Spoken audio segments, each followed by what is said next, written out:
Welcome back, guys. This is Hotshot Trials and Tribulations. Here we got a 50-gallon tank. And funny thing about this tank, I was going to fabricate a tank out of a big diesel tank, gigantic 150-gallon tank. I was going to chop it down and refab it so it would fit the truck, and we was cleaning some stuff out of one of the shops that we have back here, and one of my buddies actually found this tank back in the back there. So I was like, well, crap, I'll just use that thing. And it even had the strap downs for it. So decided to put this on here because if you can go 600 miles as opposed to 200 miles, well, that'll save time on your clock. That'll keep you from stopping so many times and get you to wherever you're going faster. And well, frankly, I just don't like stopping that much.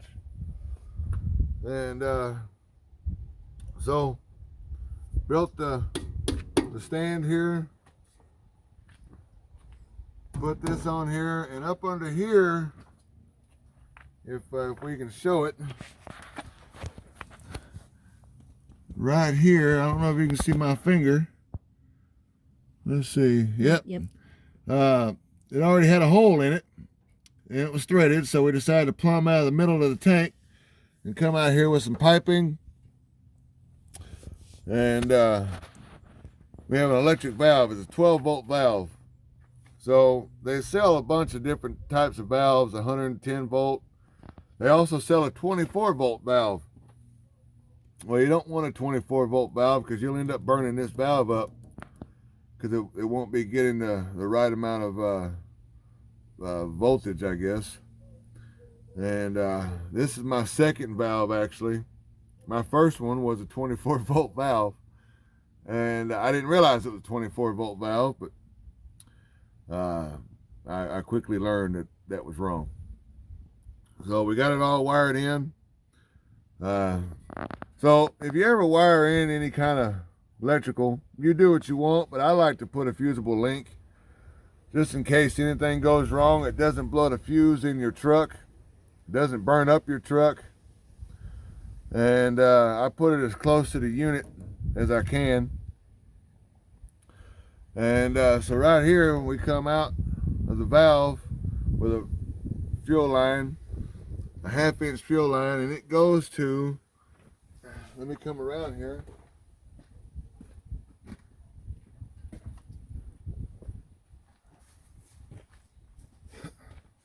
And it goes to right on the other side of this filler neck right here. So I'm not sure. It's dark, but I can see it right there. Yeah. So There we go. And that also has a nipple on it.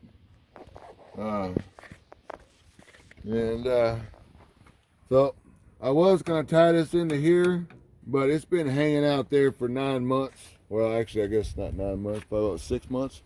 Something like that. Yeah, because the first couple months we had the big giant bed on here that we haven't showed any of that because, well, that was before we decided to make a YouTube video. So this is everything that we did here, and we welded this. Now this is 14 gauge metal right here. It's real thin and it flexes. It flexes a lot. So I welded it to the frame of the truck, and I use this thin gauge because it'll flex with the frame of the truck and it won't break the welds. Wasn't there an issue along with just the frame itself that you were worried about? Yeah, flexing. Okay, he was worried about the flexing of this? Yeah, no, he was worried about the frame itself flexing, which is why we ended up going, instead of using 11 gauge, which is thicker, we went with 14 gauge. So it would flex with everything. Okay. So, because I was originally going to use 11 gauge, and one of my buddies who was helping me was concerned that since it doesn't flex, it'll end up breaking these welds. So that's why we went with a thinner metal. Still hard, still strong, just thinner.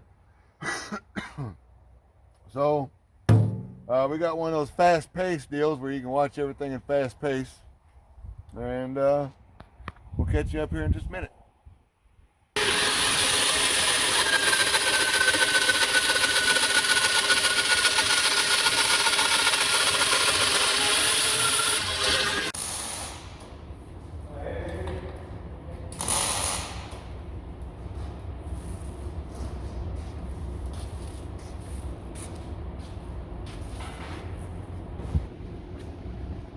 All right, so I got a camera lady who don't want to do anything except by the book, and I've never done anything by the book in my entire life. So you saw me tacking without a hood. I'm not looking right at the tack. I just turned my head, tack. So if you come here, you got first tack here. You got a second tack on the inside, all the way around. I put the first tack here. My camera lady didn't want to video it, so you missed all kinds of good stuff. But I tacked it on the outside, and I took my tape. I went here, just like this. You gotta come over here though, camera lady. Come on, they want to see what this looks like right here. Look, right there. That's right on the corner right there. All right, then I come over here. I'll do the same thing, and it matches. So now we know that we're square. So now we can weld this out. I will use a hood to weld this out. Now these edges are thin, so I want to use a bump method.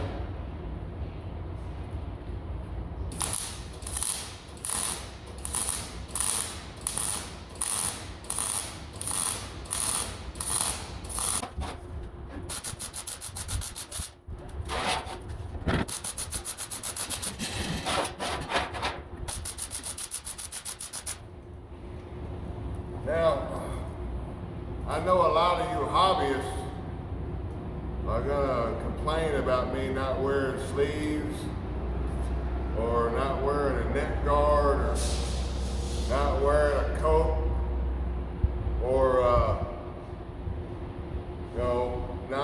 not looking like the Stay Puft Marshmallow Man when I'm welding. Around here, we do it tough, or we don't do it at all.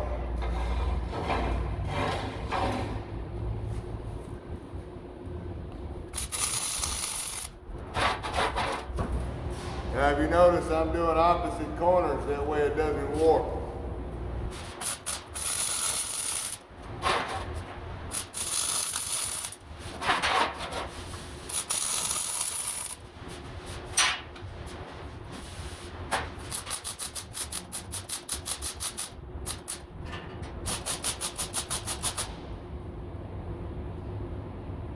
Man, it's hot.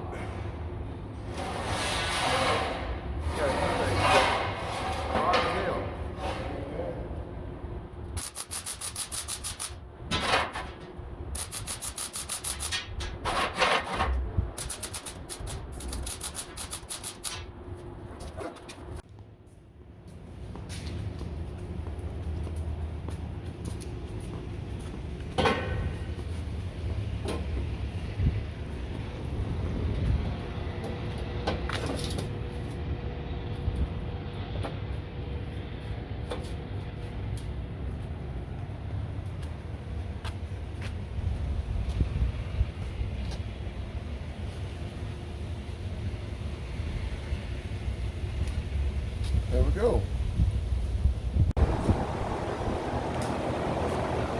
Making a stand for that tank. I know a lot of you guys are saying, well, just snap the tank on there and put a manual valve on there. Well, I don't want to put a manual valve. I want to put an electric valve on there. And I had an electric valve on there before when I had the big bed on there. Wish I'd have showed all that. That was an intriguing excursion, taking that heavy ass bed off there. And yeah, that was an endeavor. But that bed weighed 2,000 pounds, so I had to take it off because I wanted to be able to take, haul 10,000 pounds. I'm a non-CDL hotshot, so we're just gonna make a stand for it. What I'm doing now is I gotta make my stand off so I can bolt to it.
What happened?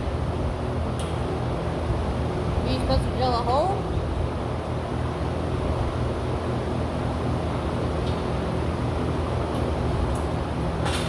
What'd you do? I got ahead of myself.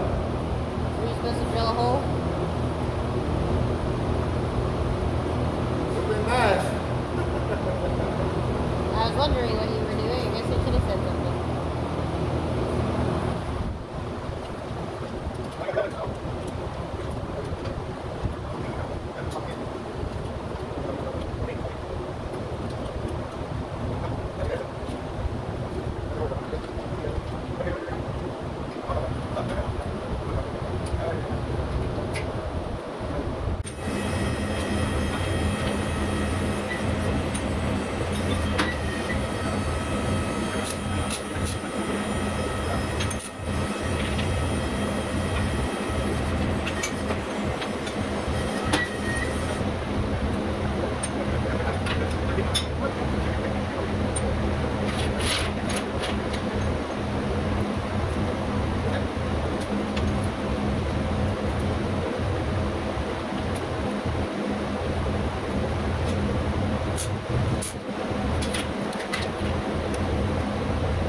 Does it make you nervous doing it that close to the gas tank? No.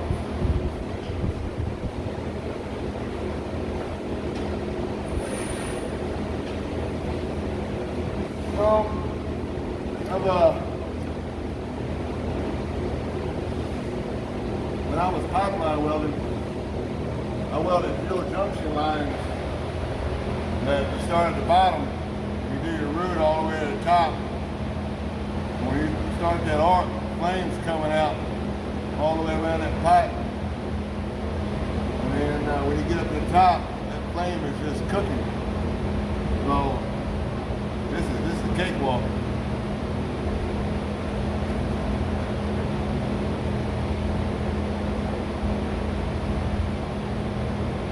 You just gotta pay attention where you're at.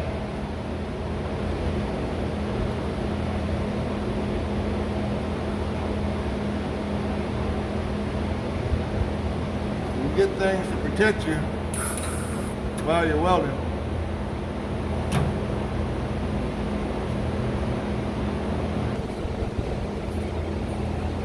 And what are you doing? I'm covering my filler neck, so I don't suspect any sparks would go down there. But it's better to know than to suspect. So I'm gonna make sure that nothing happens and that I don't blow myself up. And me.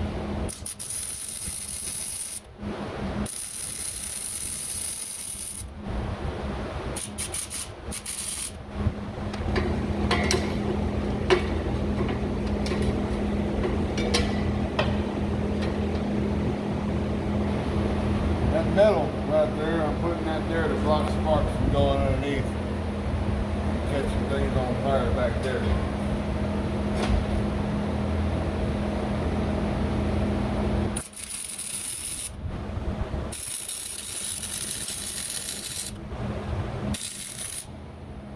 Now that first little bitty pass that I'm putting is called a root pass.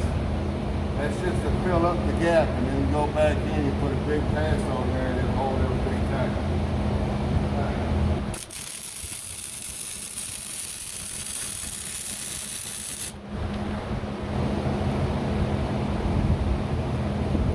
Now we check, make sure there's no fire anywhere.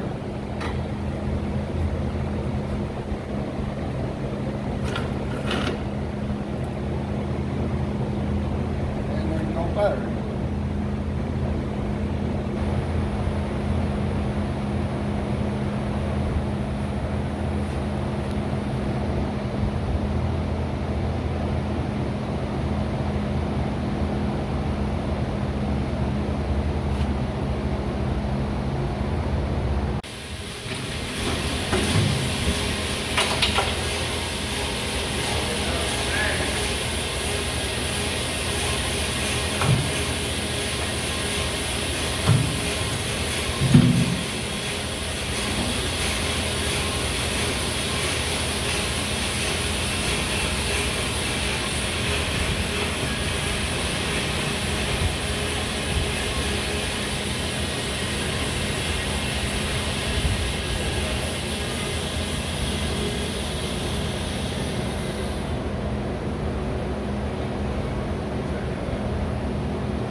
Too short?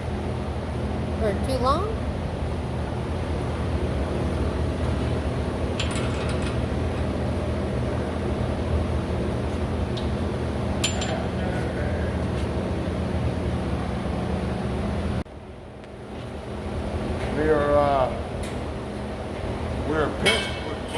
We are pinch bolting.